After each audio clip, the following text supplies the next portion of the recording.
We are back on the Rational Boomer podcast. Hopefully, your day is going well. By the time you hear this, it will be Friday. I'm recording on Thursday night. Got something perfect for you. Old Soul is finally back. The prodigal daughter is back. She hasn't been around much lately. You haven't even been in the fucking country. You were in Japan for how long? I was there for a minute, like 2 months, was it? The last Yeah. time that we did the podcast, um, yeah, I left, like we did the podcast on Wednesday, I want to say, and I left Friday with my honey and the Right. girls. Yeah. Why don't you remind people why you were in Japan? You As know, much I as you want to tell. You don't have to tell it all. no, my honey was here on a visa and he worked in tech. No, he still works in tech, but Trump wanted to, and he was here from South Africa, and so they wanted to allow South Africans in on the tech visas, but not the Black South Africans, only the white ones. And there was legislation that was put through saying that if Donald Trump wanted to, you would have the companies would have to pay like $100,000 a year for Right. allowing those types of visas into the like for them hiring people on those type of visas basically. And we could see what was coming. He had a couple of offers from other countries, but we saw what was coming with the visas. Them his company not wanting to pay extra money to have Black Africans working for their company, and so we decided for him to just take an offer in Japan, and him and his girls they left. Well, I kind of made the final decision because he didn't want to leave. Of course, he wanted to stay, but it was the right thing, especially now. They want to cancel the H-1 visas altogether. They want to put pause on any type of paperwork that immigrants are putting through. Um, yeah, it's not good what they're doing. So it was the right Well, thing to do. you made the final decision to do this. You convinced your your significant other in doing this. And what people have to understand is this is a pretty selfless move, and it's a tough situation for you because you have a close relationship with your significant other and his Mm-hmm. daughters. You spent a lot Yeah. of time with him here. You had a established relationship, but just for the sake of his own safety and the safety of his daughters, you pushed to have him move to a different country, which makes it difficult since you live in this country. How's it been dealing with that at this point? It's kind of like having yourself kind of like torn in half a little bit. Well, not a little, Yeah. but that's exactly what it feels like. Because he wasn't safe when he was here. He couldn't exercise outside anymore after he was beaten up just exercising in the park. Um, the girls was like at a point where they didn't even want to talk in public because people would hear their accents and say Yeah. racist. So it was just kind of like you left poverty to come here and be treated like trash. So and it wasn't safe. I was afraid for him to exercise or go places in public by himself. And you don't want to take your eyes off the kids for a minute, even at the park, and you got your eyes on them because you never know what people are going to do or what they're going to say.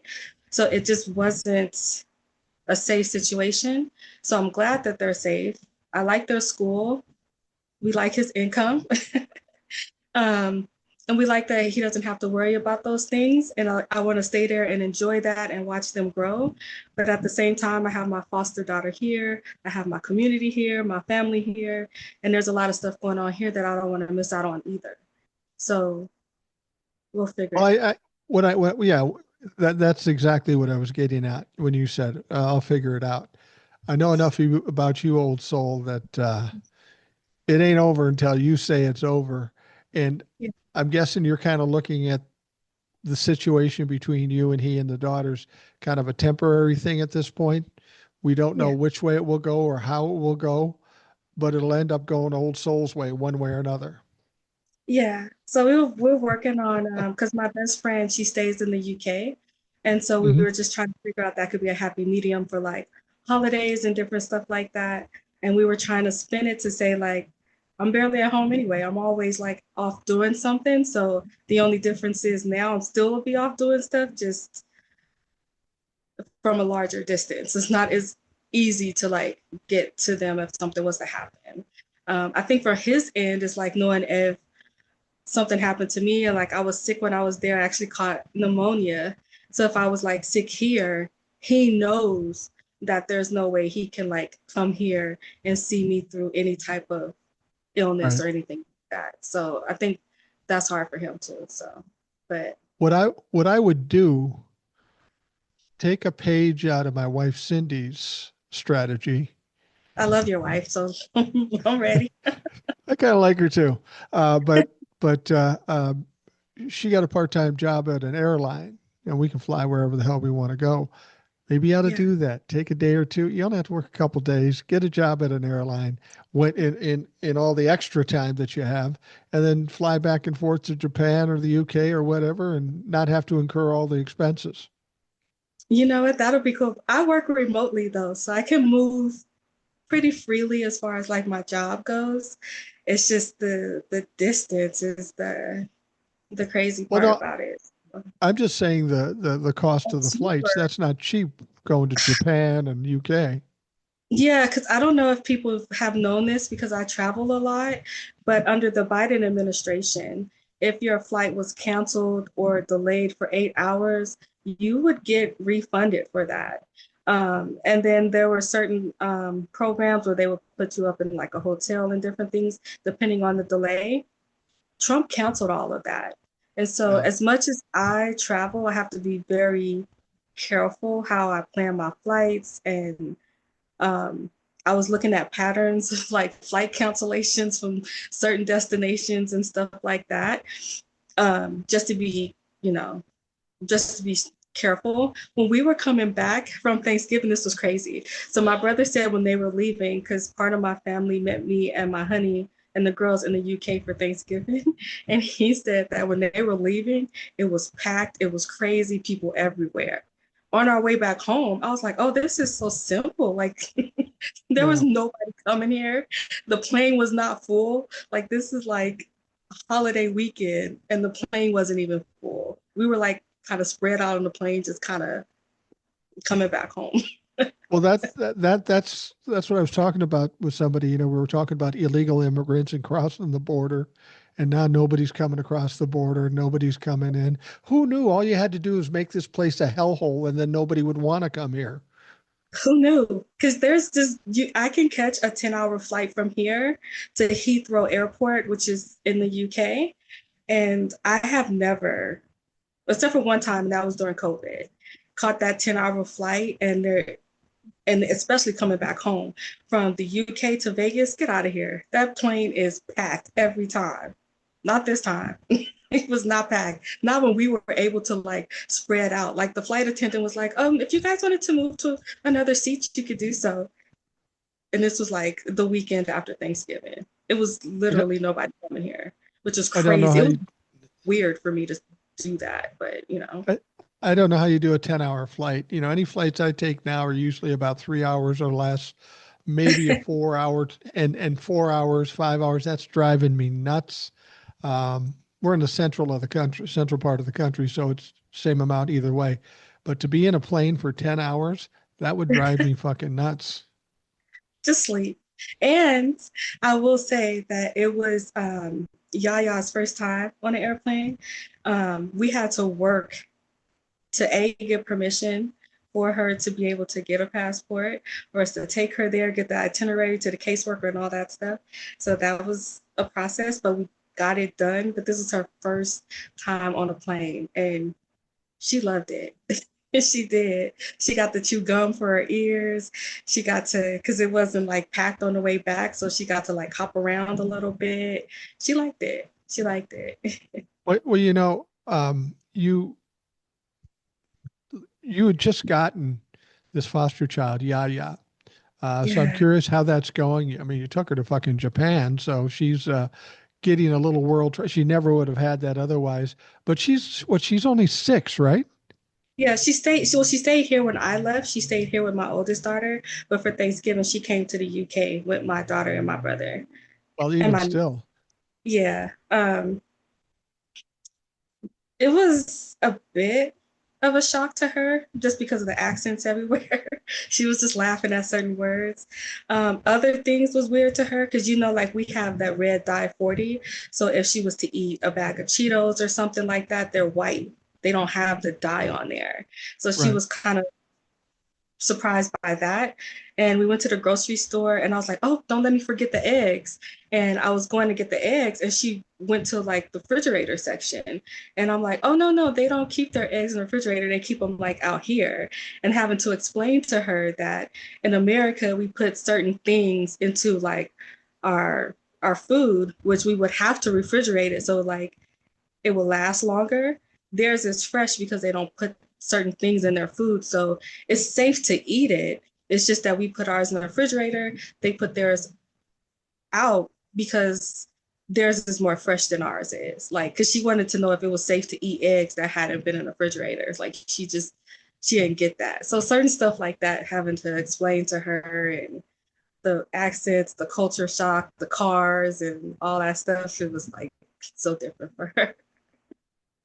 You know, your daughter, she's a full grown woman. She's got a mind of her own. Wild Yeah. child. She had her moments at first, but she's close to an adult as well. That's one thing.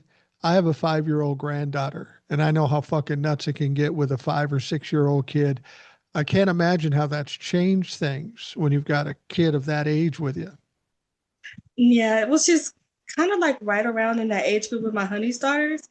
Um, but you know, she had her own set of challenges being like coming from homelessness and food insecurity. She has her own set of challenges, but she seems to be adapting pretty good. One thing that she does and she doesn't understand is like I was supposed to be primary with her, and then anytime I traveled or I wasn't home, then my daughter was supposed to step in. But that's like the opposite now because those first couple of months I haven't been here with her, so it's like my daughter is like it's like opposite. Like my daughter is like the primary and I'm like the secondary, but she still knows that we're both her foster moms. And so when she talks about people, she talks about her mom number one and her mom number two. So she doesn't know that when you say mom number one, mom number two, or two moms, people tend to think same sex couples. Like, but my daughter and I, we don't care about stuff like that. But Yeah.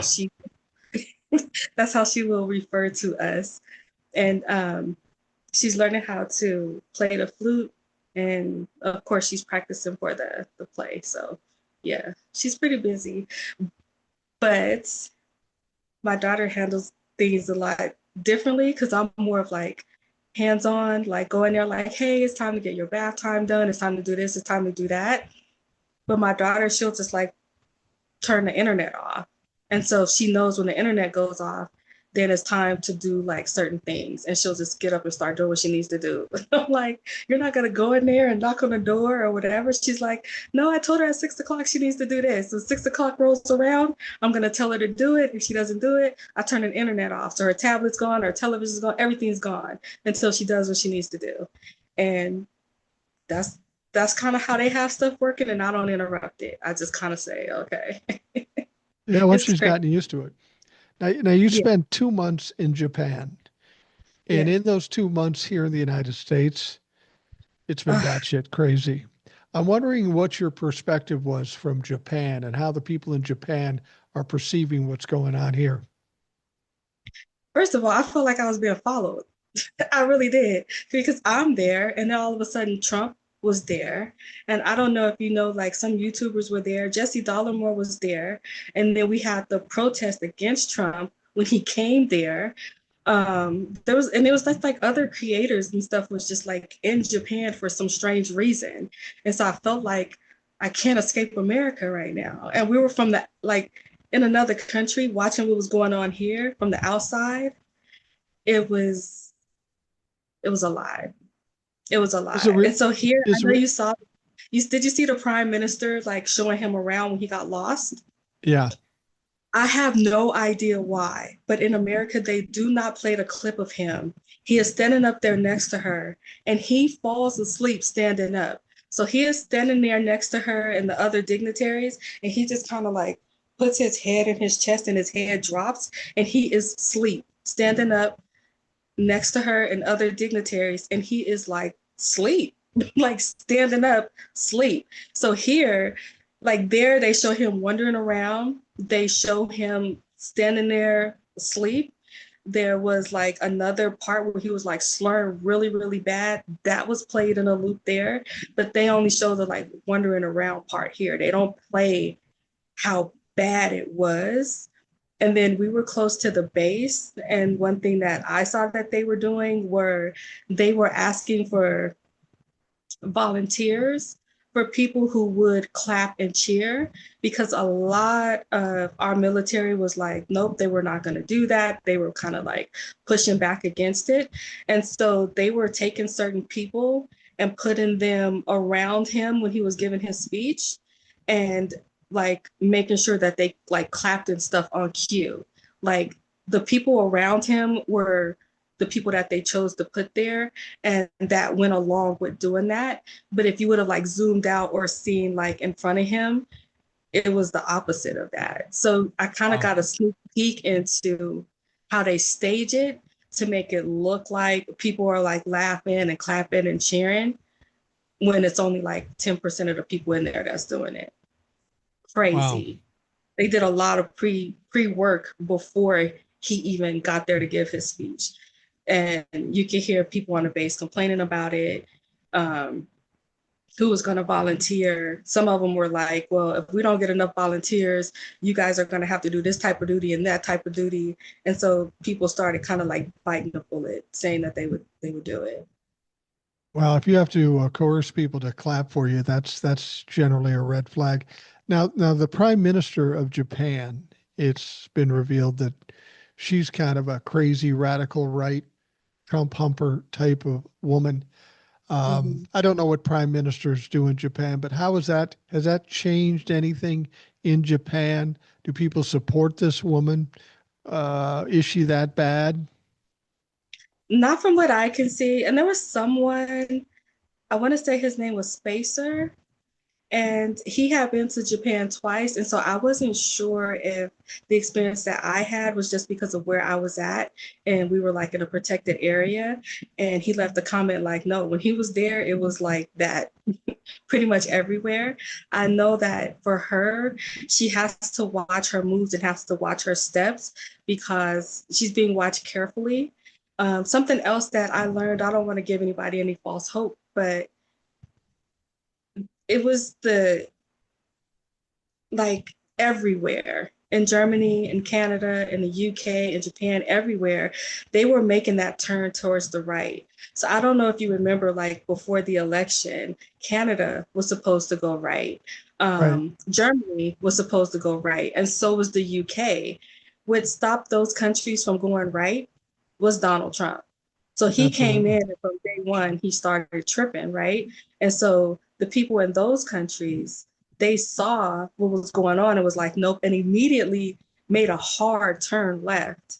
And with Japan, they just didn't catch it in time. But I do think that the reason she's walking this tight line and kind of like watching herself is because she saw what happened in those other countries when they tried to pull that Trump card. And she Right. doesn't want that to happen to her. And people in Japan, like they really did protest Trump when he was there. Jesse Dollemore, he was out there and he posted some stuff on his page about the protest in Japan when Trump was there.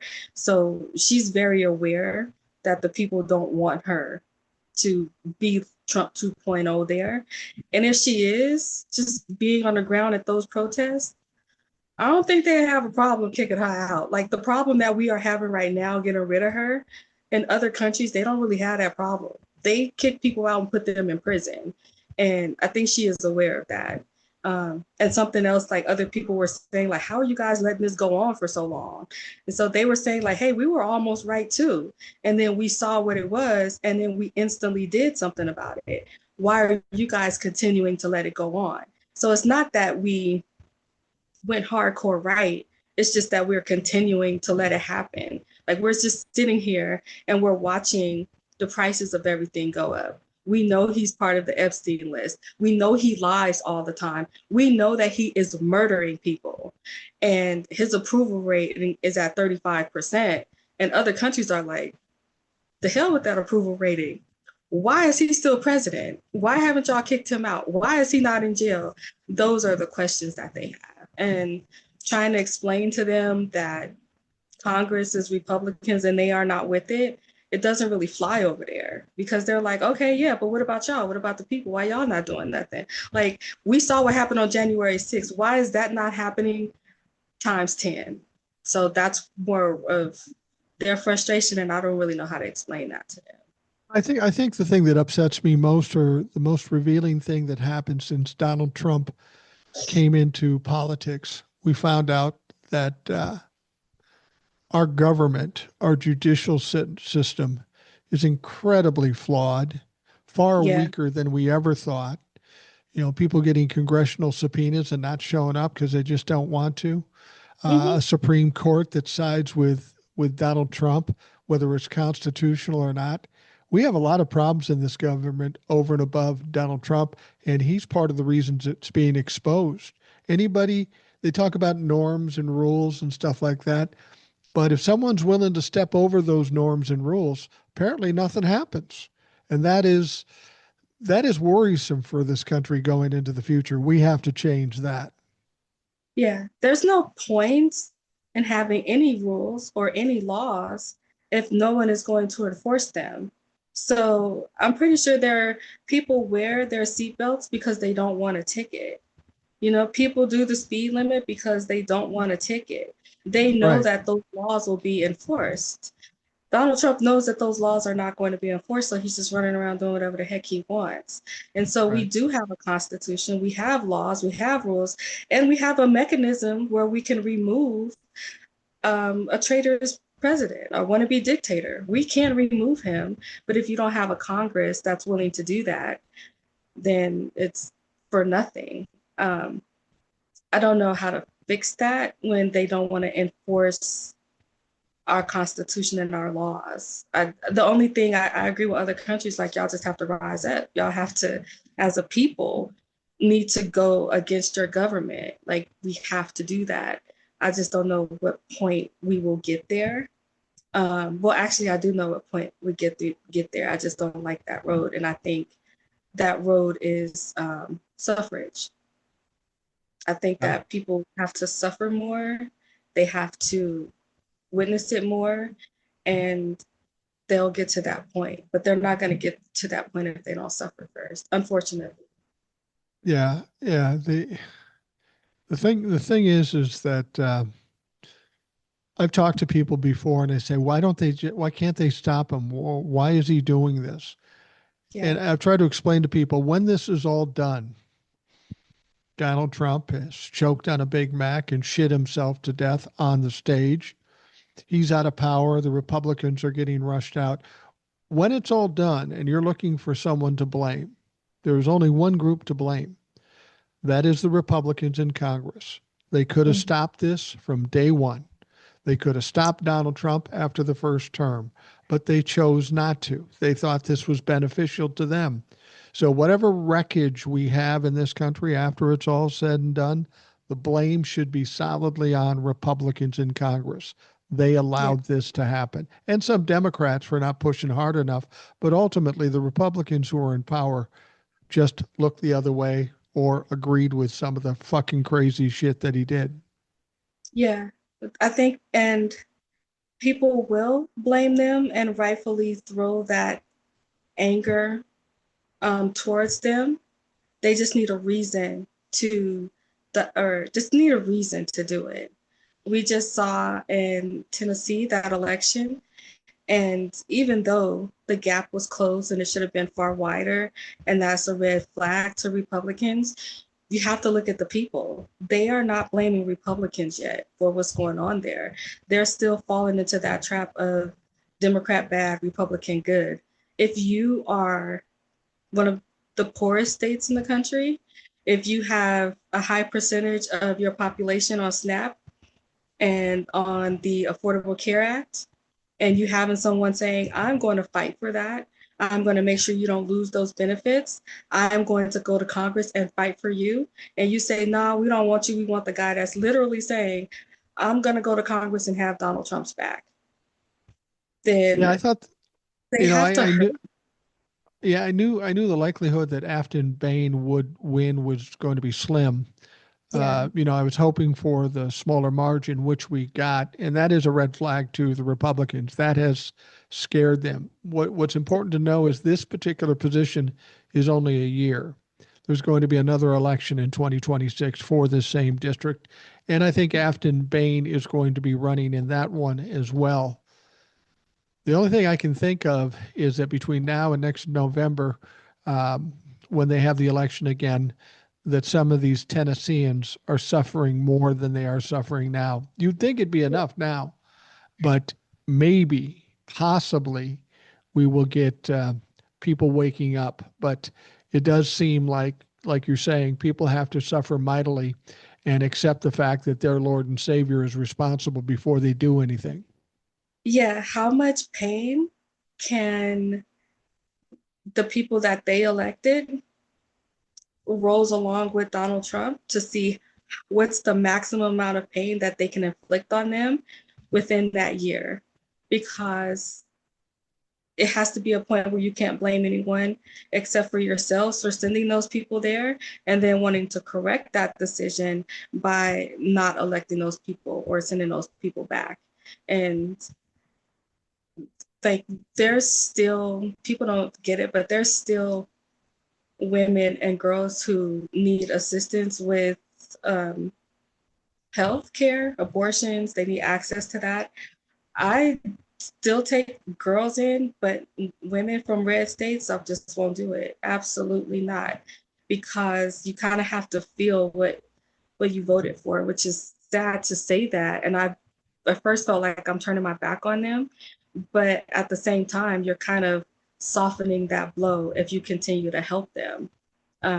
So that's one way that I can kind of like help that pain go along. And as cold as it is if there's an empty seat at the table on Thanksgiving and Christmas, or if there is some right winging Trump humper out there who is all of a sudden a single dad because his wife couldn't get health care, um, that type of stuff is the type of stuff that will turn the tide. Like they have to feel it. They have to lose people. They have to suffer. Their children have to be hungry.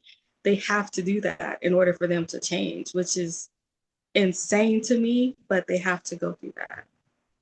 It's crazy What do to you me. think about this ACA thing? We've got about 3 weeks before they come up Mhm. with something for the ACA. Now, the Republicans act like we want to let the subsidies go, and I would think the majority really don't feel that way. They're just kind of bending Yeah. to Donald Trump. Do you think they come up with a an extension to the ACA subsidies, or do they just take a shit on this whole thing? Um, that's a hard subject because unfortunately, I know how bad it's going to be. Like, I know how bad it would be. When it comes to if Trump is gonna roll with the subsidies or extend it or not, I think there's about a 50-50 chance. And the reason that I think that is because when Trump says that he wants to, okay, well, we'll just go ahead and extend it, he gets pushback from Republicans. When he says that he's not going to extend it, then he gets pushback from the other half of Republicans. So Hmm. it just depends on, I think there's a 50-50 shot that they do it and a 50-50 shot that they don't. I don't have one way or the other. If they don't I, extend, I know that you work in healthcare, and you know a lot about this subject. If they don't extend the subsidies, you say you know how bad it's going to be. it's going Tell to be us how bad. bad it's going to be. It's going to be really, really, really bad. I can see instant hospital closures in some of these poor areas. Um, some of these places, people don't realize there's like that one way street, one way in, one way out. And if the hospital is like 40 miles away and you have somebody that's having a heart attack and you don't have a way to get them that 40 miles and you're waiting on the ambulance, and it's Right. not, people think that there'll still be clinics there. There won't be clinics there. The clinics are closing. The hospitals are going to have to pull their resources into one location. So you only have resources for one hospital. You don't have resources for 2 or 3 hospitals, just one. And they're going to choose the biggest hospital, which is normally in a more populated area like a city, and you have like those rural areas, they're going to be screwed. Not only that, the premiums alone are just insane. People's premiums will triple. They're talking about like doubling. These premiums are going to triple. And people are just going to say, okay, screw it. I can't afford it. And so they're going to let their healthcare go. And then if something happens, if they, instead of going to a local clinic, instead of going to their doctor's office, everybody is going to go to the ER because they're not going to have health insurance. And if they don't have health insurance, private practices are just not going to see them. And so the ERs are going to be overwhelmed and understaffed. And so if you have a real emergency, how are you going to get people with a real emergency in when you're boggled down from just regular everyday stuff that you can handle at your local clinic? People are not going to be able to pay 3 times as much as what they're paying right now. On top of that, people have copays right now. Copays will switch to co-insurances. And the difference between a copay is you go to the doctor, you pay $10. That's your copay. You go to the doctor, you pay $25. That's your copay. A co-insurance is you'll pay, if you have insurance still after this point, your private insurance will pay 70% and you pay 30%. So it's going to depend on where you go, how much they charge. You're paying 30%. So that can fluctuate from doctor to doctor. And then you don't even want to get into a specialist that could pay even more. What if you need an x-ray? What if you need an EKG? What if you're pregnant and you need an ultrasound? Instead of paying a $20 copay, you're paying 30% of a $300 ultrasound, a $400 ultrasound, a $500 ultrasound. And when you don't have regulations, which they are chipping away at, they can charge whatever they want. So normally a radiologist for an x-ray would charge maybe $100. Well, when you don't have anything that's regulating the healthcare system, they can start charging people $400 or $500 for an x-ray because the only people who could afford to pay for x-rays are people with private insurance. So to make up for these cash pay patients that are leaving bills everywhere and can't pay, they're going to start charging people with private insurance 2, 3, 4, 5 times more than what they would normally charge. Is just unattainable. It's insane to think that this country can survive off of that. It's crazy. And for anybody with private insurance that's not worried about it, it's going to go up real quick. Watch your copay go to a co-insurance. Watch the prices that people charge go up from charging a copay to a co-insurance. It's like a grocery store. They're just going to charge more money to make up for what they're losing. It's not about your care, it's about their bottom line and their profit, period. It's crazy. Not that I care about insurance companies at all. I frankly don't like insurance companies. Yeah, Um, I but don't if you either. kick but if you kick off, if tens of millions of people, and that's what they're saying, tens of millions of people are off insurance because they Yeah. can't afford it or can't qualify for it or whatever it is, the insurance companies are going to take a big money hit too, aren't they? They're not going to get the government money, and they're not going to get the regular premiums that they would normally get from people. Well, they're going to take a loss, but not as big as a loss as you want. And one of the ways to prevent that is to switch from a copay to a co-insurance. So your insurance company will say, okay, anytime you go to a doctor, a hospital, anytime you go somewhere and you get medical care, we'll pay 70%, you got to pay 30%, right? And so that's one way of saying, so normally if they charge $100, you pay 25 and they're paying 75. So that's how they work that out. But when you have a In addition to the co-insurance, premium. right. And then on top of that, raise your deductibles. So for a family of 4, you might have a $2,500 deductible, and now you have a $5,000 deductible because your deductible has doubled. So they can raise your deductibles. They can go from copay to co-insurance. They can do caps out of pocket. They can do caps like, okay, every year we will pay $10,000 worth of healthcare expenses. Anything over that, you're responsible for it. They can do that also. So there's so many different ways that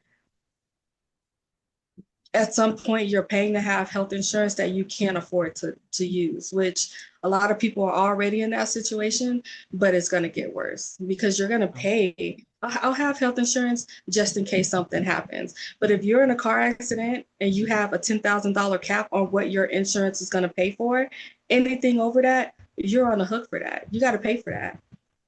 If you go to a specialist that's charging, $200 a visit and you're responsible for 30% of that, a lot of people can't afford to pay that. They could afford to pay a $10 or a $20 copay, but they can't afford to pay 30% of that. It's just insane to think that you're going to pay 30% of whatever somebody charges you. You're going to pay that. It's crazy. It's I, I insane. have I have a They're theory, and going to make it. I'm curious to what you think about this. We're seeing in some areas in elections people going more progressive, like Mondami, and other areas of the country where we're getting younger people. My Yeah. theory is this, when we came out of the Depression and the right side Republicans, we went very left side progressive with FDR and Social Security and all that stuff. Yeah. It's my contention if we do have this medical crisis, which we don't want because it'll be devastating for a lot of people and a lot of people will die. But They if that does happen, I have a feeling in 2028 there's going to be more a hunger for universal health care or Medicare for all. It's going to be an easier sell after going through all this. What do you think? You know what? Just I've said that sentence myself, but from just being sick in another country and not having to worry about any of that, um, the fact that you have to sell people that healthcare is a human right, it's just basic decency in the richest country in the world, is insane that you have to try to talk people into that. You have Yeah. to like, we are so battered and beaten and bruised that as a country, we don't think we deserve any better than the dude up the street that's just gonna cheat on us and that got 5 baby mamas. Like that's our thinking, that's our mentality. Like we don't feel like we deserve better, or our self-worth is just so much in the bucket. I think what'll give people an appetite for universal health care is a necessity. Like it's a need, it's a necessity. They're gonna look at it as food, water, shelter, healthcare. All of that is a basic necessity. So it's not gonna look at it as a right or something that we deserve, something we should have, something that every other developed country has. Why don't we have it? People are going to have an appetite for it out of just pure necessity. People are going to be sick. They're going to be hurt. They're going to go without, and they're going to feel like they need insulin. They need high blood pressure medication. They need for their children to be vaccinated. They have that whole no vaccine going on right now. But when your child walking around with 12 toes and 8 fingers, you're going to want to get vaccinated pretty sooner or later. I think all of that stuff is going to fizzle out once people feel the effects of it.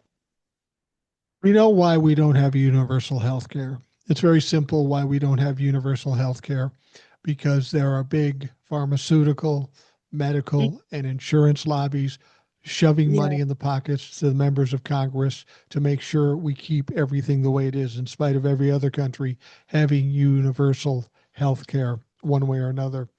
As somebody who works in the healthcare industry, if we got universal health care tomorrow, what would that do to companies like you work with? Would it put them out of business?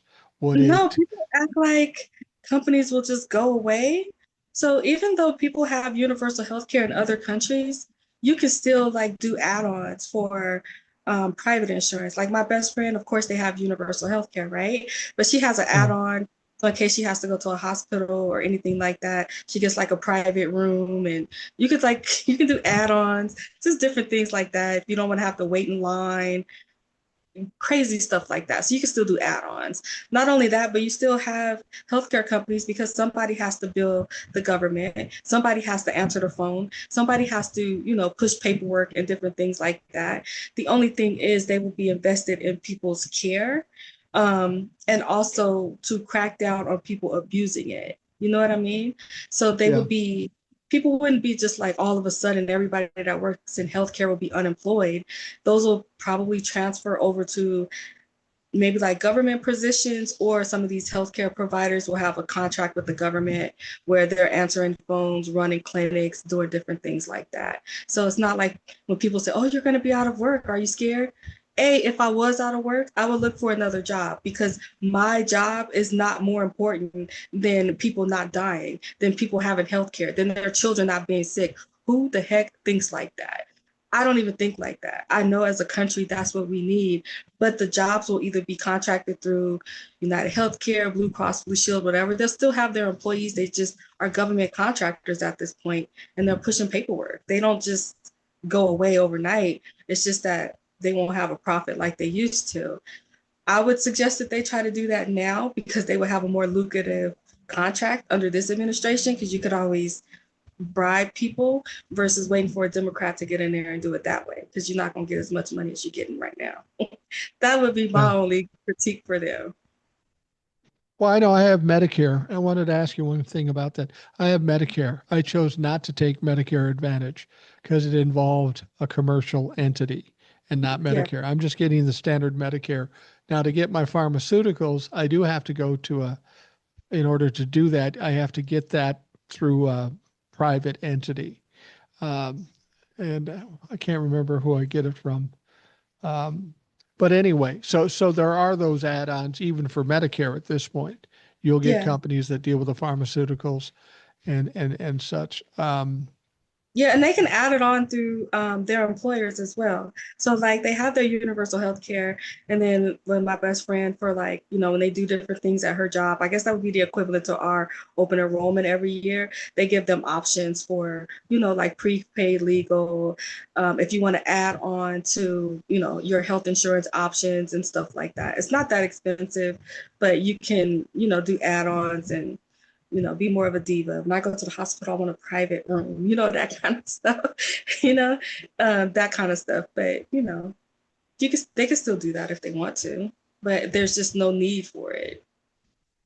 I remember what I wanted to ask you. When you go to Medicare, you have the choice of just standard Medicare or Medicare Advantage, which ends up going through a commercial entity. Yeah. I've been hearing that there's some issues with Medicare Advantage. From your perspective, what are your thoughts about Medicare Advantage over regular Medicare? I think it'll just depend on the individual health information. If you want to have a referral for pretty much everything that you need, you know what I mean? If you need, there's some times where you need a referral to see a podiatrist, you need a referral for, if you need to see an endocrinologist because you have diabetes, or a gastro doctor for whatever reason, they require referrals for all of that type of stuff. So it just depends on your individual health need, and if you can deal with the paperwork behind that. Because when it comes to referrals, you're looking at, even with an expedited referral, 10 business days maybe.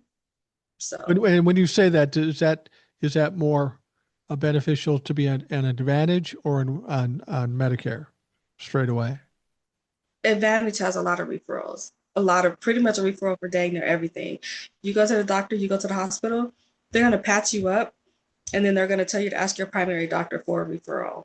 And then you're going to be patched up, and you're just going to be waiting for your referral to come through so that you can go to the specialist or wherever and get the treatment that you need. Okay. Which is crazy. Okay. Ain't that crazy? Yeah, it is.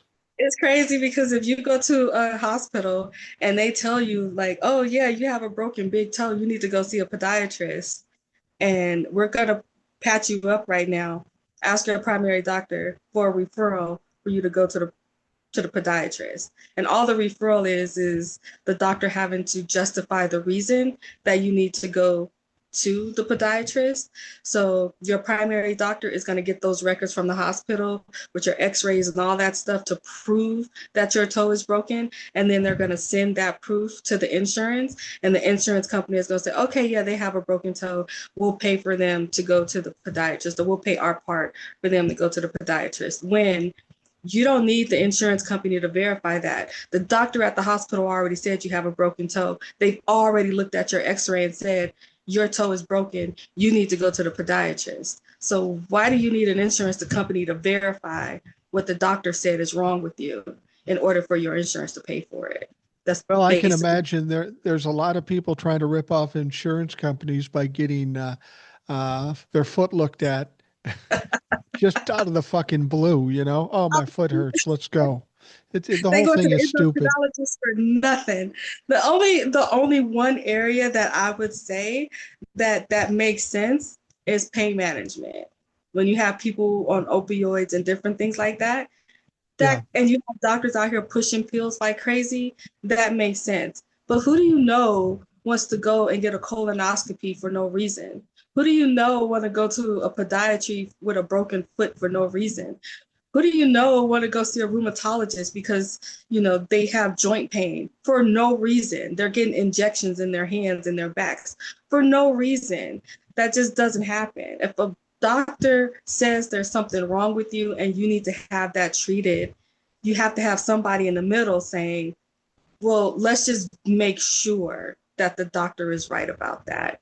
Or if a doctor says that you need Atlantis versus a Humulon, and they want you to try 3 different medications before they'll pay for the Lantus, like your doctor said that you need, is crazy. It's a middleman that's just there to make money. Basically, it's a ripoff. It's a scam. I get the impression it's kind of like a Donald Trump thing where it's make it as complex as possible so they can expose potential loopholes if they run into it.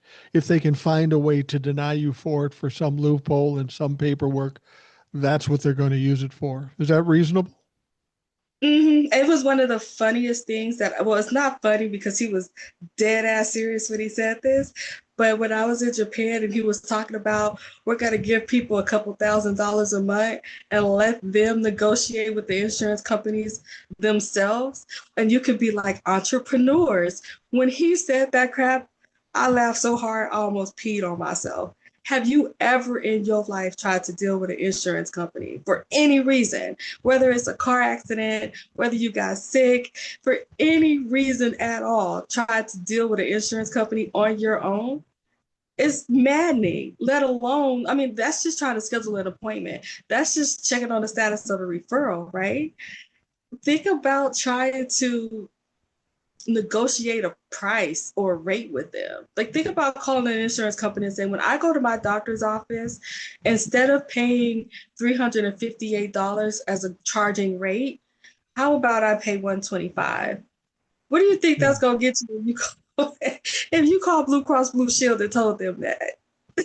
Well, They gonna I laugh had and to hang up in your face. I had to deal with an insurance company, and the only way you can deal with an insurance company um, is to be a tenacious asshole. And fortunately, those are two traits I do have. And it took me a while, but I got what I wanted out of it. But most people don't have the stomach for something like that, nor should they have to do that. I Yeah. wanted to bring up this whole thing, the big story that's out there now with regards to Donald Trump, Pete Hegseth, the Mm. sinking boats in the Caribbean, and this double tap situation where they killed survivors from an initial blast. When you were in Japan, did they talk much about that? I mean, because it's so the whole, they're wondering, is the double tap illegal? The whole fucking thing is illegal. The whole idea of bombing a boat in the first place is illegal. Is there any kind of talk of that in foreign countries, whether it be the UK or Japan? Overseas, period. Even where Kelsey goes to school in Germany, they don't say bombing of boats. They don't say war crimes. They call him a murderer. They just say he's just killing brown people in boats. He's murdering people. Like, they literally call him a murderer over there. There's like, he's a murderous dictator. That's what they say to him. Like, they say America is under a dictatorship. They just don't know it yet. Like, that we are under a murderous dictator. So it's kind of like the Russians, they don't know that Putin is like a murderous dictator, like they just don't know it yet type stuff. That's how they look at us.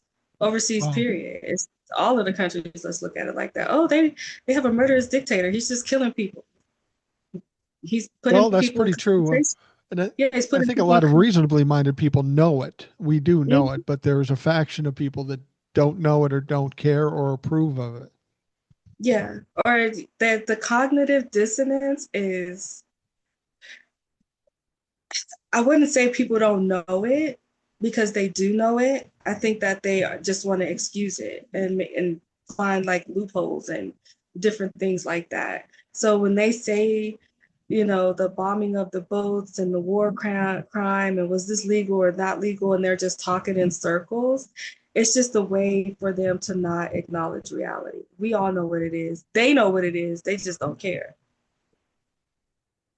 When I when this think whole that, sto- when this whole story came out about these two survivors that were killed, that's when it really heated up. I mean, they've already blown up like 20 boats and maybe close to 100 people have died. And it's these mm, two survivors that kind of are on the outside of what the military code of conduct suggests. I mean, the thing about the military code of conduct, they describe almost this very specific thing. If you bomb a boat and there's survivors, you don't kill them.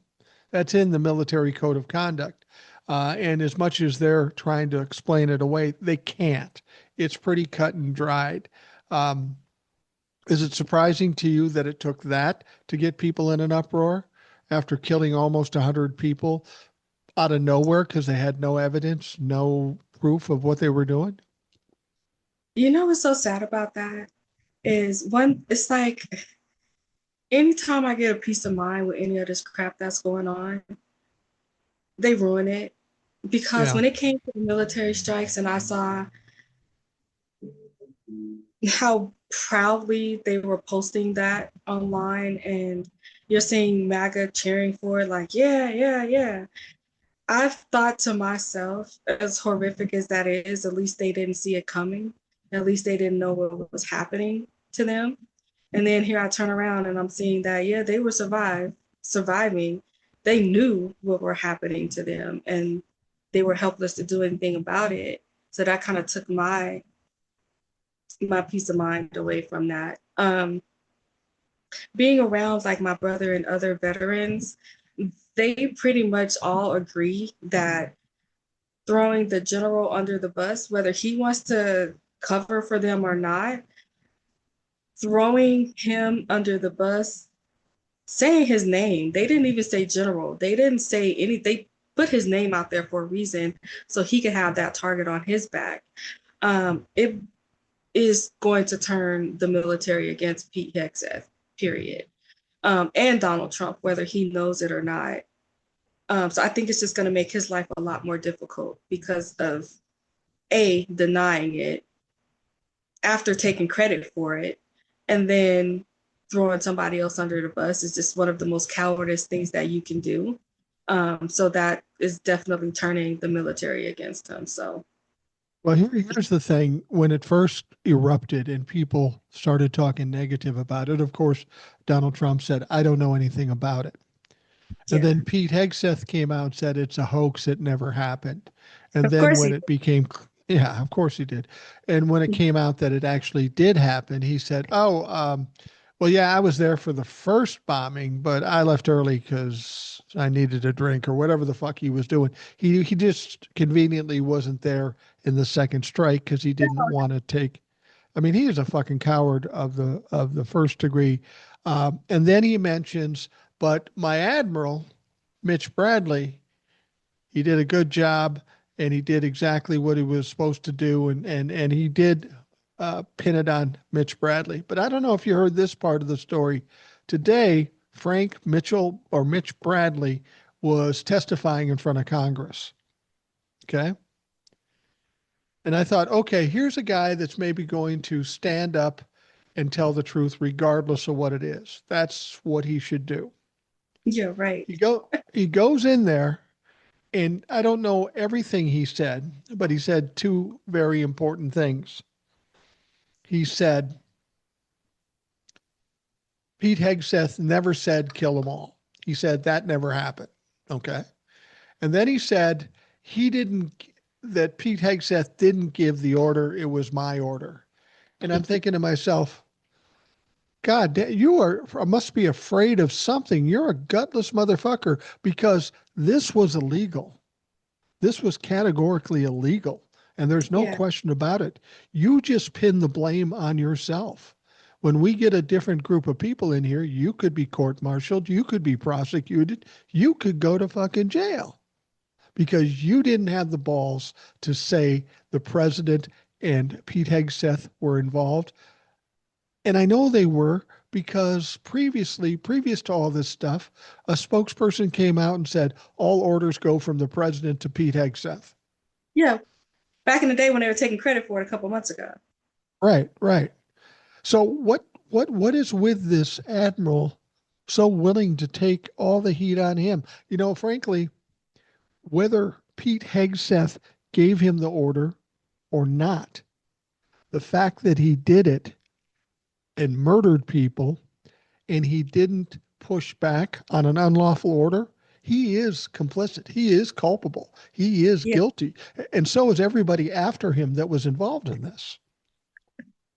It's like being in the hood and you have that no snitching culture. Like, I'm not going to snitch on the hood because I might end up in jail with them and they might want to, fleece Johnson me or something, There, it's just so immature because I can think in my life about the people that I would throw myself on a sword for, like my daughters, my foster daughter. There's like so many people I would throw myself on a sword for. Pete Hegseth and Donald Trump ain't one of them. Loyalty is like a two-way street, and they don't believe that. And I think that he is under the assumption that they are going to have his back for some strange reason, and they're not going to. He's just going to have to, find out like everybody else the hard way. The same way a lot of people who decided to get in bed with that dog find out that he got fleas and they got him on them too. He's just gonna have to be one of the people that find out. He really is gonna have to find out. He doesn't understand that in Donald Trump's warped mind, them finding out what happened was a failure to him. You let them find out. This leaked. You acknowledge the fact that it happened.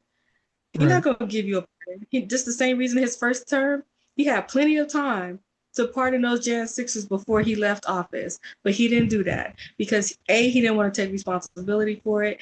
B, he was a coward. And C, he looked at all of those people, whether they were in jail or not, like they failed.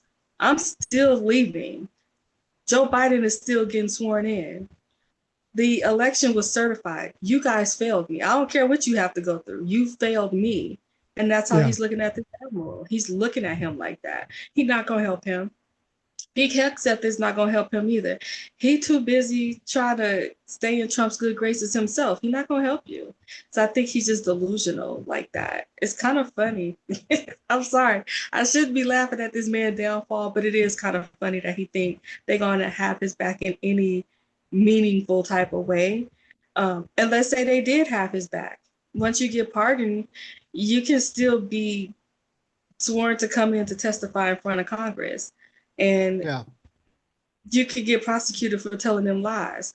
I think part of it too is if that video come out and says the opposite, now what are you gonna do? It's just a stupid thing to do. It's a stupid thing to do for two people who don't give two F's about you at all. If you was on fire, they wouldn't even pee on you. Donald Trump dropping his diaper to pee on you to help put your fire out, not gonna happen. It's not gonna happen.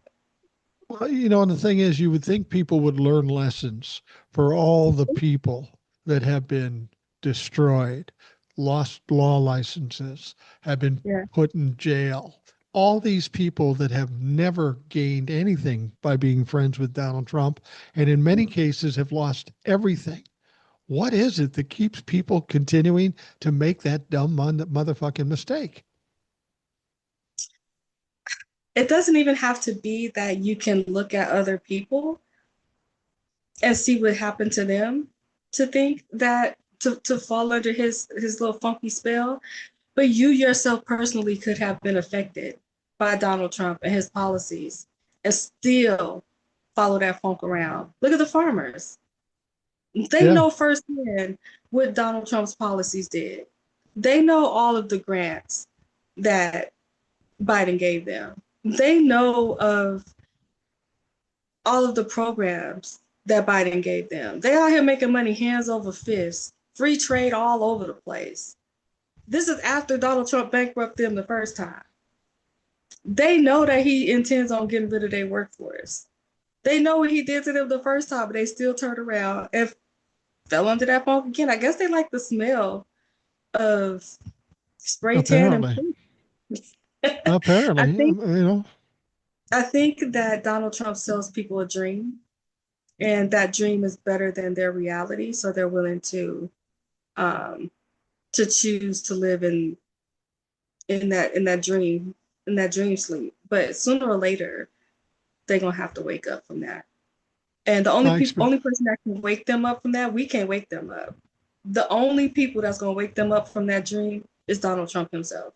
Because sooner Yeah. or later, all of this crap that he's doing with the immigrants and murdering people and all of the stuff that he's doing right now, it's going to affect them sooner or later.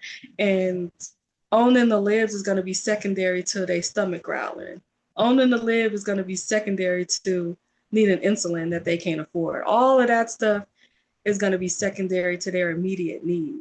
And I think with this admiral, when he's looking at some jail time, he's going to have to wake up.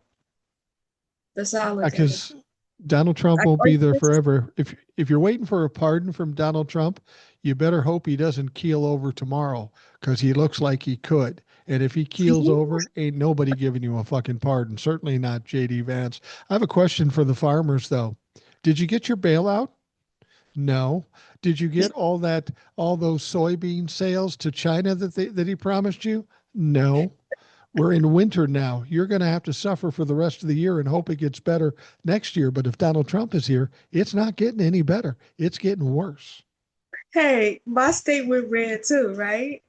And Yeah. I live in Vegas. So I'm always asking all my people, wait, where you have no tax on tip money at? Ain't you living without all my service workers that's not paying taxes on their tips? I know you ain't paying taxes on your tip because you ain't got no job right now, but you know, Well, that's exactly right. I mean, even if you got no tax on tips, nobody's going to Vegas anymore, right? no, we are in a full blown recession out here. It's just full blown recession. If you don't have no 9 to 5 gig, we have corporate offices out here and stuff. Thank God for that. But if that's not what you own, or you don't like my brother, he does private security because we have sport teams and stuff out here. So they gonna always have money. They gonna always have a protection and stuff. So he good.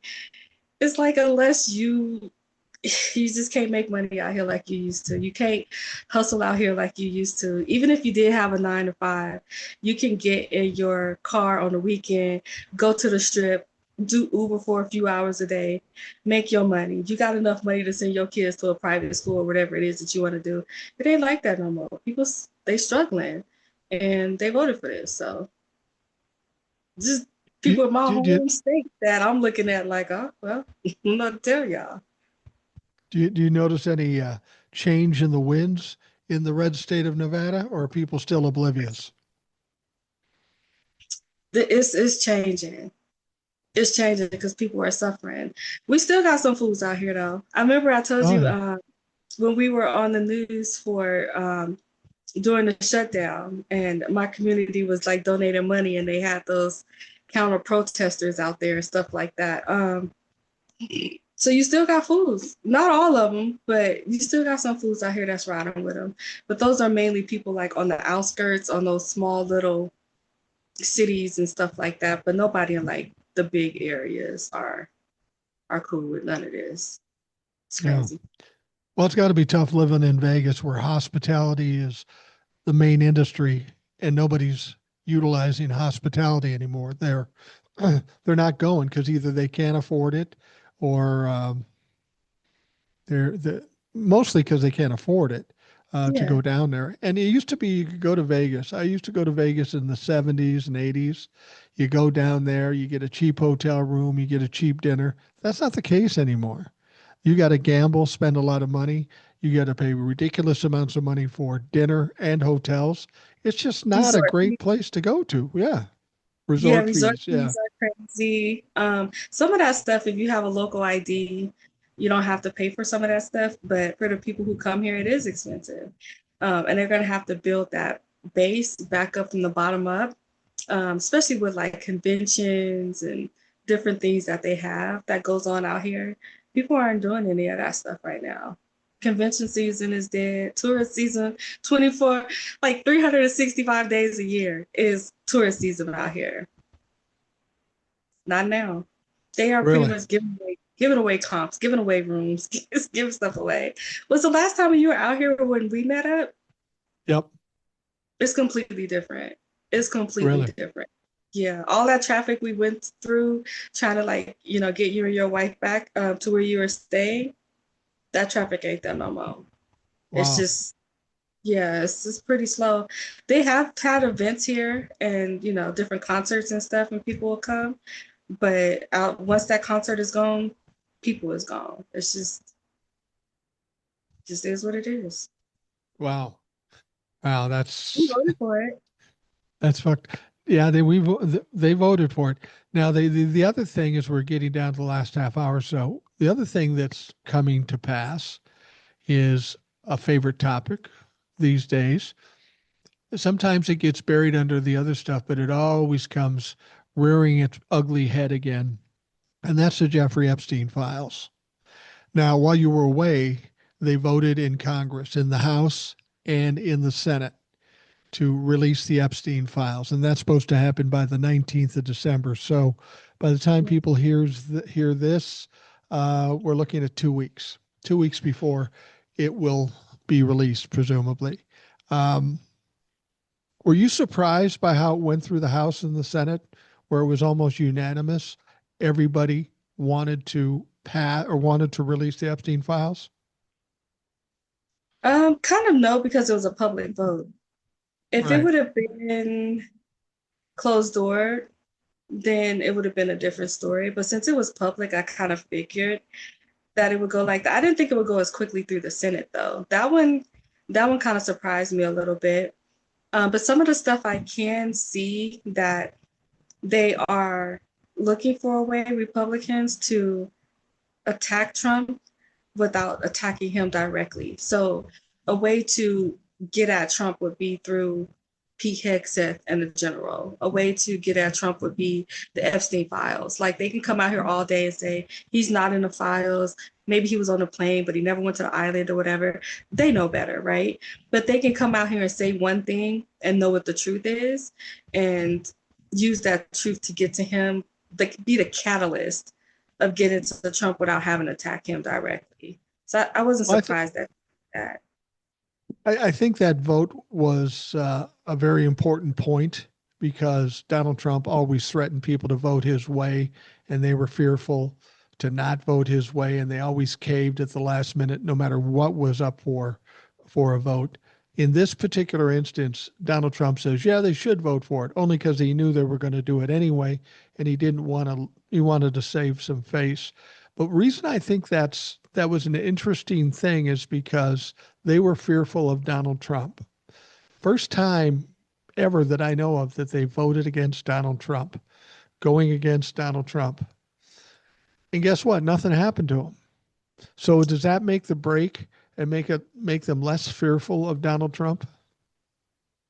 Um, I think in general, people have a misconception of what Republicans' fear level is when it comes to Trump because they have gone against him on stuff. Like Not to during that that, degree, though. not to that degree, but they do go against him, especially in the Senate. Like, during the shutdown when he wanted, certain groups to get paid and other groups not to get paid, they were like, no, we're not doing that. Ain't nobody getting paid. So it's just Right. kind of like they have no problems going against him. I just haven't seen it at that level yet. And I don't think their fear level is as bad as what we think it is. I think that they are Okay. more just trying to keep that base united. I think they understand right now that Donald Trump is a cancer. And instead of just like cutting that cancer out, they're just trying to treat it. So That's what so I so I get the impression you think that like with the Epstein files, with Pete Hegseth and all this, because that's bipartisan too, that hmm they're looking at this as an opportunity to finally take Donald Trump down, get rid of him on the DL, if you will. um, without Yeah, being in his face. yeah, they want the base to turn on him because they still want to keep that base Right. energized and pissed off 24/7. So like they still want to keep that core base there. And the only way that they can do that is to have the base turn on Trump without them having to attack Trump because they know if they attack Trump directly, that the base is going to be like I don't want to call them people dogs, but be like the people that they are and attack them. You know what I mean? But if they could figure out a way to make the base turn on Trump without them having to do it themselves, then they'll still be able to keep that base and get rid of Trump at the same time. So it's kind of like, trying to walk that tightrope when it comes to getting rid of him. I just rather rip the band-aid off and just go out there and be like, y'all see this fool falling asleep in cabinets. Y'all see this fool is out here murdering people. He crazy. And he trying to take y'all health insurance and he trying to take y'all benefits. Like, as a party, we got to get rid of him. MAGA, y'all can stay with us because he's trying to rename the party anyway to Trump something. What was it, Trumplicans or something? Like, Trumplefucks, yeah. he can Yeah. have Uh, them. We can keep Republicans and MAGA over here, and he can have whatever he fits to name these fools to. I would just rather so I couldn't follow nobody like that. It's so no. stupid. It's like high school stuff. You're a grown ass person in Congress. You can't say I'm just gonna do my job for myself and my constituents. You like that's the basic minimum that you have to do, and you can't even do that. It's crazy. So what do you think is going to happen as we get closer to the 19th? No doubt Donald Trump, Pam Bondi, and Kash Patel are going to play some game to try to not release this or not release everything. What do you think is going to happen between now and then for them to throw up some stumbling blocks? Oh, they supposed to play all kind of games. They gonna play all kind of games not to release those files. They really, really are. Um, I think that they will point their anger and their frustration of not being able to get rid of Trump on somebody else, like Mike Johnson, or just they'll pick somebody to blame because they're not gonna blame Trump for it. They're gonna pick somebody to blame, and in the meantime, in the background, you'll see Pam Bondi and Trump doing everything they can to stop it from happening. One of the things I'm thinking about that base, they're trying so hard to save the base and keep them together after Donald Trump's done. But I think a lot of those people in that base They don't didn't care. vote. Well, they didn't vote before Donald Trump. And if Donald Trump's not there, they just won't vote anyway, which I'm cool Mm, with. But I don't know yeah. that the Republicans can rein them in and keep them on board if Donald Trump isn't there. Mm-mm. That's because they don't care about anything. They don't care about policy. They don't really care about themselves or their community or their state. Like they just don't care. They show up and they vote for Donald Trump and that's it. And when they show up to vote for Trump, they just vote for Republicans on the ticket or Republicans that he told them to vote for, and that's it. Without him there, they're gonna go back to not even caring to show up. I think them trying to hold on to they're just trying to hold on to something that's just dying off. Like it's not they trying to it's like Trump lot trying to live forever. That's just not gonna happen. It's like it's when it's time to like break up and move on, but both people are comfortable, or maybe you just can't afford to live by yourself, so you gotta stay with this person so they can pay half the bills. It's like for some reason they want to just stay in that toxicity and they just don't want to move on and they don't like change, I guess. But I think deep down, Republicans know that they can't govern either. So they need something for people to be mad at, people to show up for and be angry about, because it's not going to be policy and governance. But the Yeah. people that they want to show up to vote for them, they don't care about policy and governance. I think those people Right. just gonna go back to not caring, staying at home and being racist on Thanksgiving for your daughter when she brought her black boyfriend home. I don't know, whatever they do. It's kind of I like don't know. kids in the 70s when they said, "I don't give a fuck what anybody says. I'm sticking with 8 tracks. Fuck cassettes. I'm sticking with 8 tracks." I think it's worse than that. I really do. It's like we have smartphones right now, right? Right. These people want us to go back to rotary phones. They gonna skip cordless phones. They gonna skip all of the technology that we got to get to this stage, and they want us to go back to rotary phones. Like they literally want us to do that. Not only that, but they want us to function with rotary phones while the rest of the world has smartphones and internet. Like that's what they want. That's how far back they want us to regress to, which is insane. But the more insane part about it is people are going along with it. Millennials and 35% Gen Zs won't go along with it. They millennials and Gen Zs don't even know what it's like not to have a smartphone. You know, they're gonna yeah, I buy think that shit.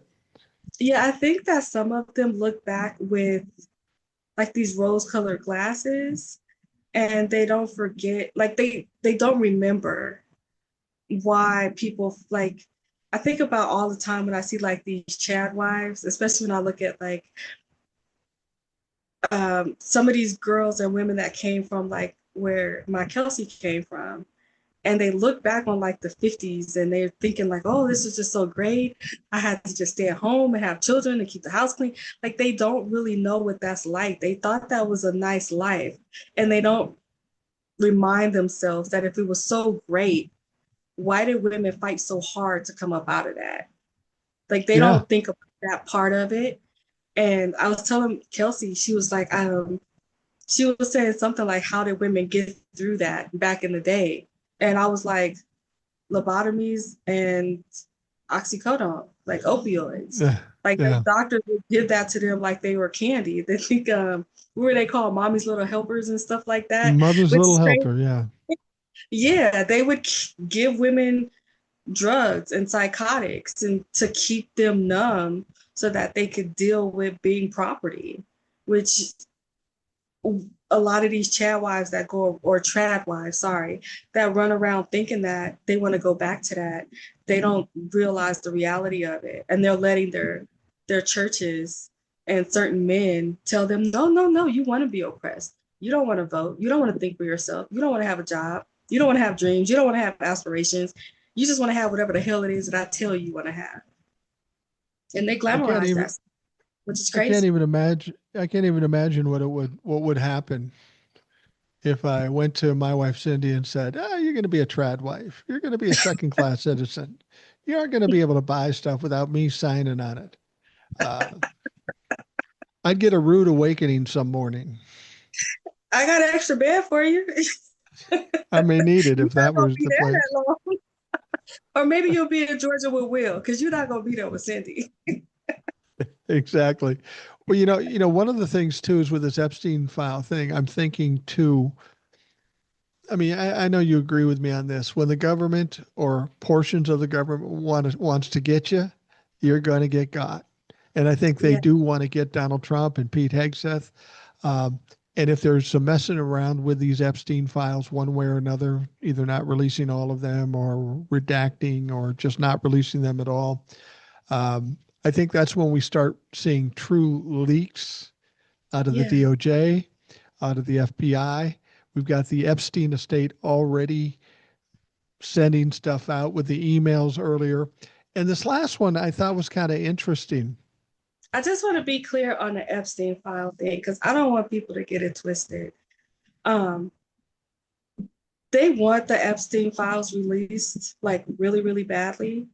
But it's not about protecting girls or women No, or trafficking or anything like that. This is something that they want to do in a mechanism to get to Donald Trump without having to do it directly. So this right. is a catalyst or a means to an end when it comes to Donald Trump, because these people, they don't care about that. I have firsthand experience, even with my Kelsey. They don't look at girls as children. They look at them as young ladies. That's how they even what is his name? I think it was Senator Kennedy when he came out and he was talking about the Epstein files. He was just like, yeah, clearly there's things that's being done in there with young ladies, some of them underage. No, they were children. They put them in different categories. They have strange ways of looking at stuff. Like once you start your period, you're a young lady, whether that's 11, whether that's 12. Anything before that, you're a child. That's kind of how they look at it. So this has nothing to do with protecting children. This is a means to get to Trump. I just wanted to put that out there. That's a good point. I mean, Megyn Kelly's the one that said, Mm-hmm. um, we just want to make it clear that Epstein was interested in like 15 year olds, not like 8 year olds. Like that's better, Yeah, yeah, that's how not they, better. that is as sick as it is, as what she said. Kelsey's birth mom thinks the same way. Like you're expected to act like this grown ass woman when you are like 13 and 14 years old versus if you're 9 or 10 years old, then somehow that makes a difference. They look at it like that. They really, really do look at it like that.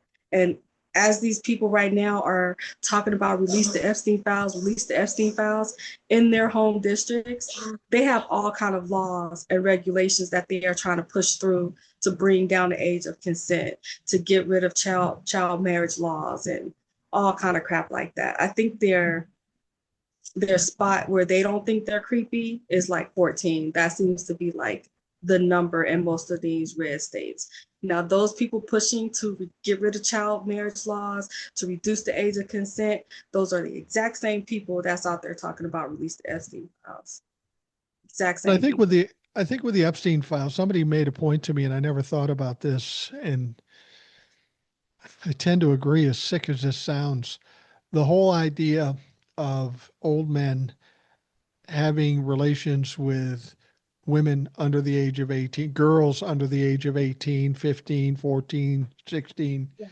they don't really have a problem with that. That's not a big deal to them. I mean, they think there's nothing wrong with that.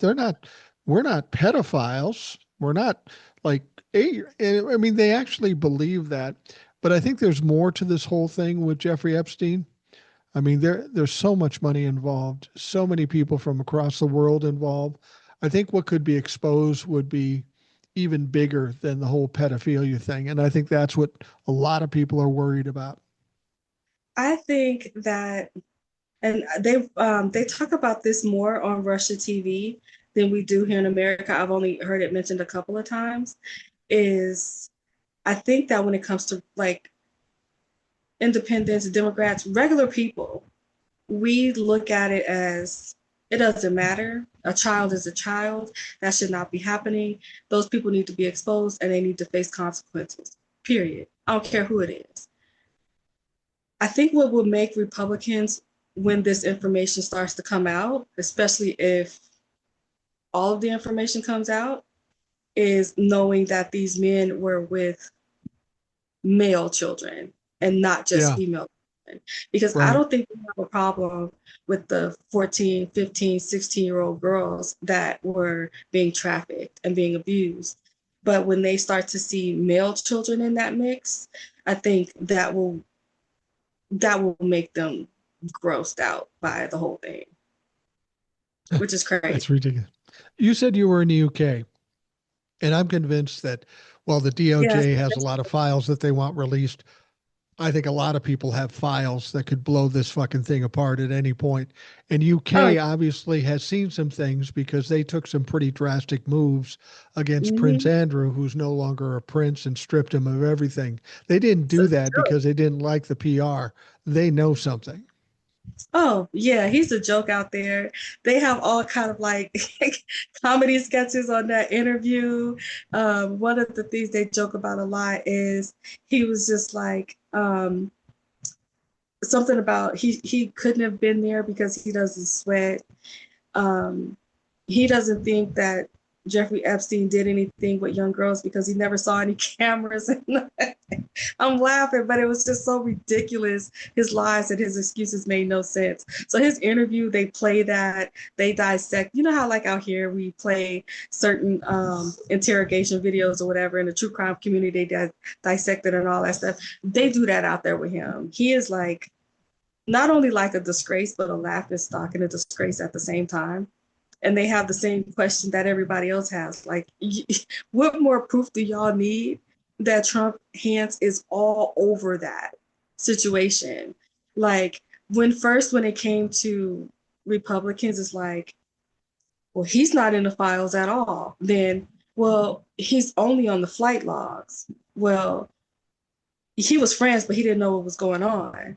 Well, he kicked him out of his club. So it's like that goalpost is constantly moving and moving and moving. When it comes to Trump, they literally have to see him doing something to a young girl under the age of 14 for them to be like, oh, you know what? He's a bad guy. Like normal, rational thinking people who realize how gross and dirty and involved he is in the situation, they don't see it like that. They just see it as we trying to take him down. Well, If he I ain't in think the we will. files, how we gonna take him down if he ain't in the files? How we gonna take him down if he ain't do nothing wrong? How many lies and spins and nonsensical answers is he gonna give before y'all realize that he's dirty? He's just as bad as Jeffrey, if not worse. Because I think that's where, he got his blackmail skills from, was from that situation. Well, Epstein has said that Donald Trump was kind of a mentor of his. Um, and I'll take it a step further. I don't think he was just a friend. I don't think he was just a Oh, participant. I think he was a partner in the whole effort. I mean, otherwise, why would he have all these teenage beauty contests? Why would he own that? Why would he have young girls working in Mar-a-Lago in the spa? yeah. He was If a you he was a partner.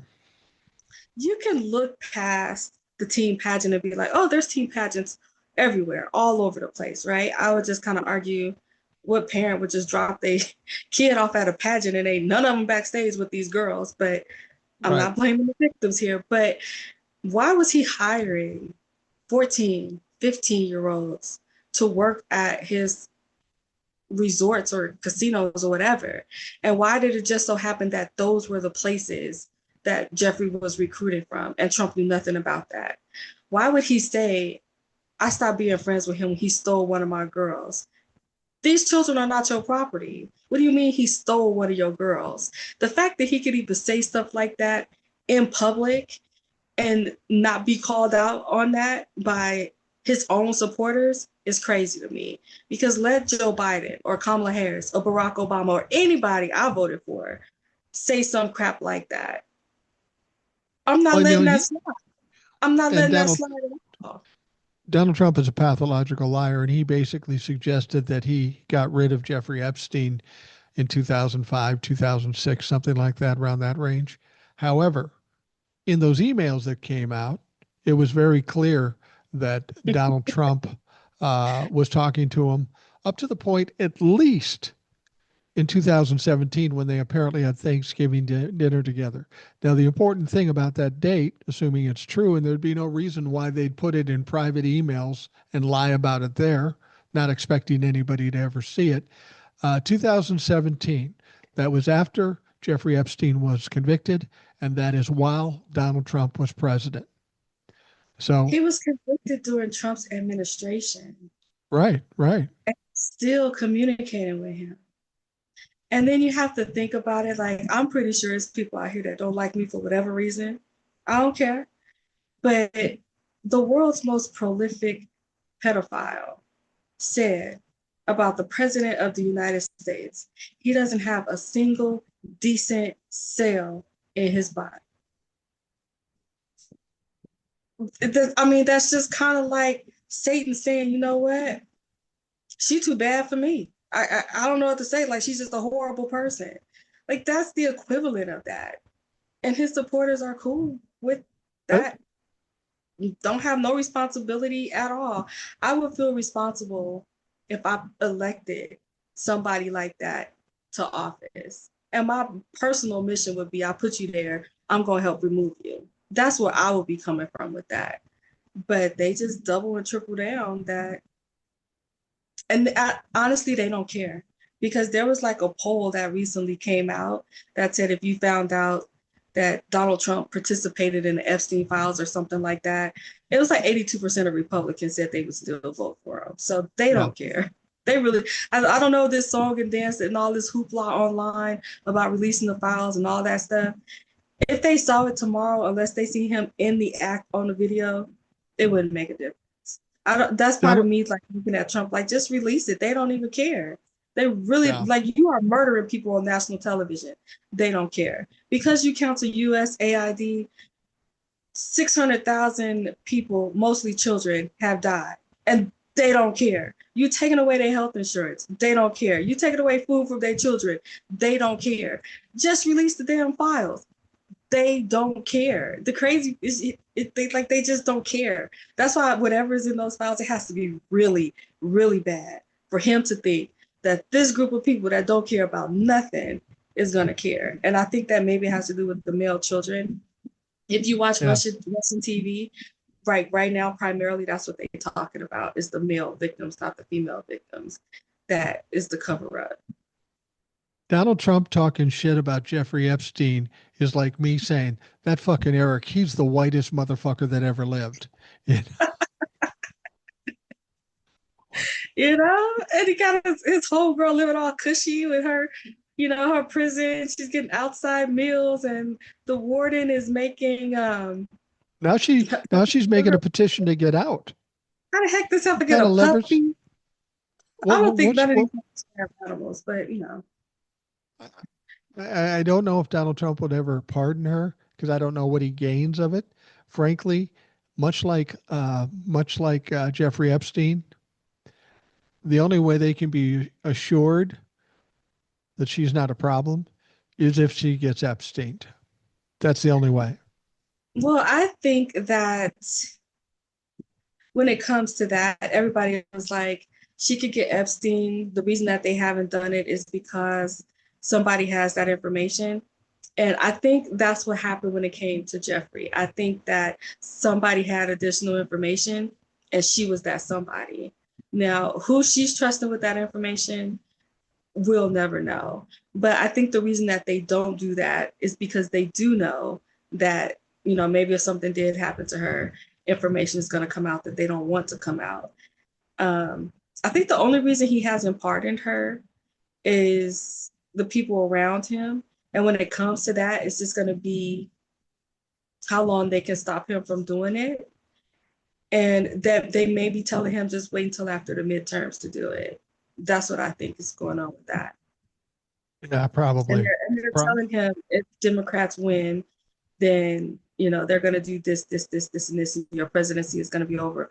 All this crazy crap and blowing up folks, you ain't going to be able to do that anymore. So just wait until after the midterms before you do that. That's what I think.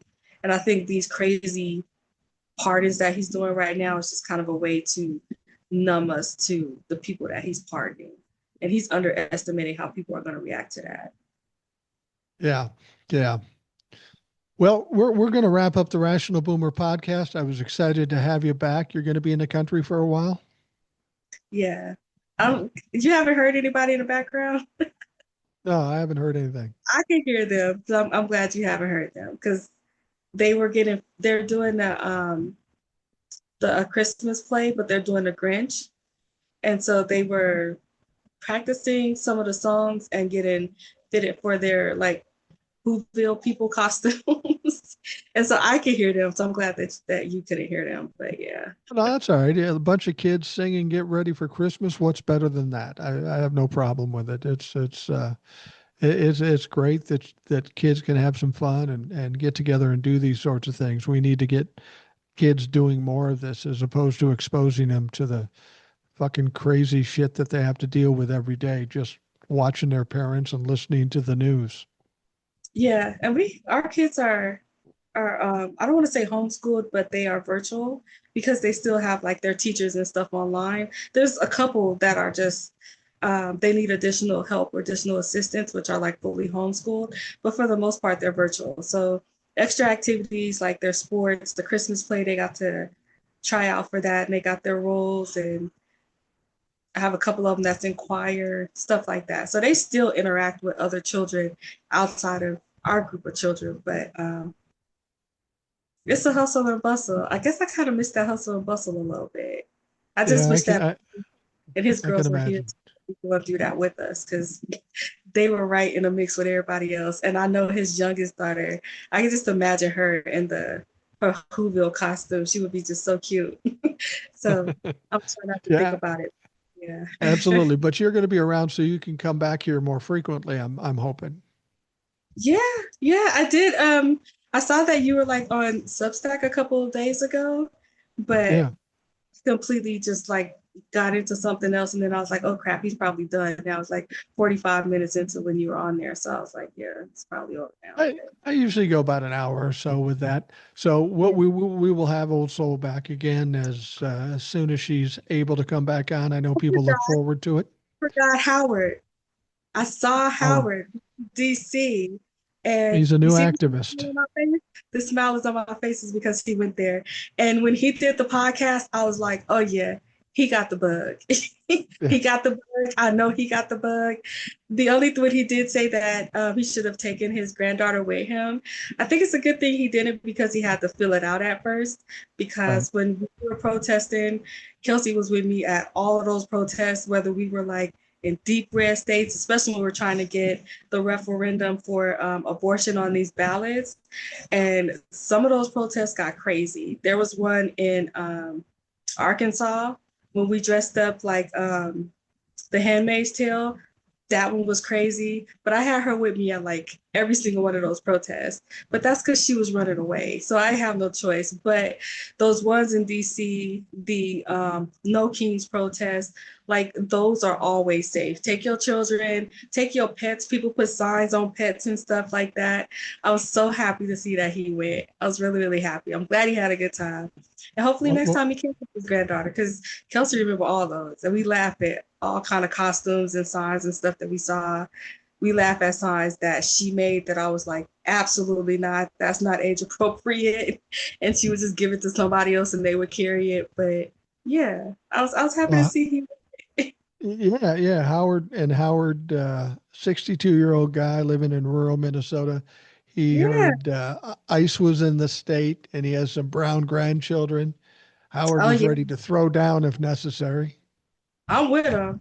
I'm with him because we had to protect for Halloween. They had like Right. a Halloween thing for like Hispanic kids because their parents were scared to take them trick or treating, and Right. we my brother had to keep them protected as well. So I know what that feel like. And these were we didn't even know these children, and my brother was like, "Nothing's happening to these children when they get on our block." So I can imagine his grandchildren being brown and wanting to protect them. So I hope that that goes okay for him. Did they leave? No, I don't know. No, I don't think so. It may not have impacted them. They weren't in that county. They were in a nearby county. So I think they're okay. I think if something happened, Howard probably would have told me. Um, I hope Thankfully, they nothing stay happened. safe. Yeah, absolutely. I hope everybody stays safe. Thank you very much. We will talk to you soon. Yep. Those of you who took the time to listen, I appreciate it. Hope you have a great day. We will talk to you again tomorrow.